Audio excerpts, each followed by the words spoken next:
Hi, my name is Erin Castro. I am an assistant professor of higher education in the Department of Educational Leadership and Policy at the University of Utah. The title of my paper is Not Ready for College, but Ready for the Military, a policy challenge for the college and career readiness agenda. And in it, I'm really interested in the extent to which the legal presence of military recruitment officers in Title I schools influence the effectiveness of intervention programming aimed at increasing readiness for college and career. And in the paper, I highlight what I see as at least two central tensions that the legal presence of military recruitment officers in high poverty schools presents. The first is does readiness for college and career include the military?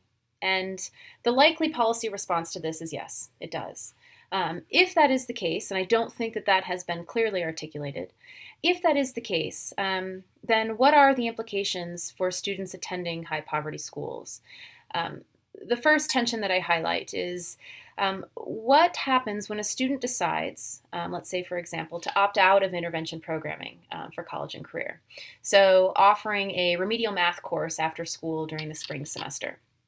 What happens when a student decides not to participate in that remedial math course because it's not a requirement for enlistment into the military?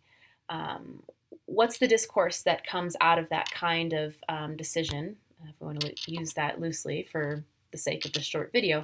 And then what's the policy discourse around that when the policy fails to recruit or retain and to assist students in attending college? The second challenge that I highlight in the paper is I use an example in the paper of a high poverty school where 98% of the students scored below benchmarks in math and where 100% of the students scored below benchmarks in reading. And so we have an entire school labeled as not ready for college. What happens when this is the case and students are labeled as not college ready, but at the same time are being heavily recruited into the military? And so on one hand, we have students being labeled as not college ready, but on the other hand, being labeled as military ready. I think this makes little sense. I think it sends confusing and damaging messaging to students.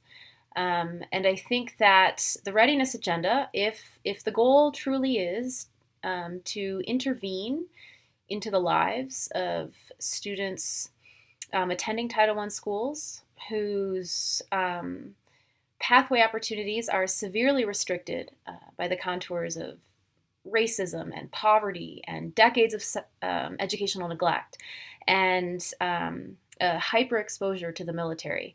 If higher education wants to disrupt these experiences and provide a reality-based path to post-secondary education, then I think the policies will need to both disrupt the reality and the rationale that the military is a more effective pathway to social mobility than post-secondary education.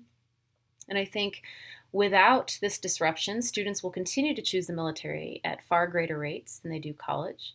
And they will also likely be held responsible for the failure of intervention policies that allegedly encourage them to do otherwise. I elaborate further on this in the paper. I encourage you to read it. Please contact me if you have questions, comments, criticism,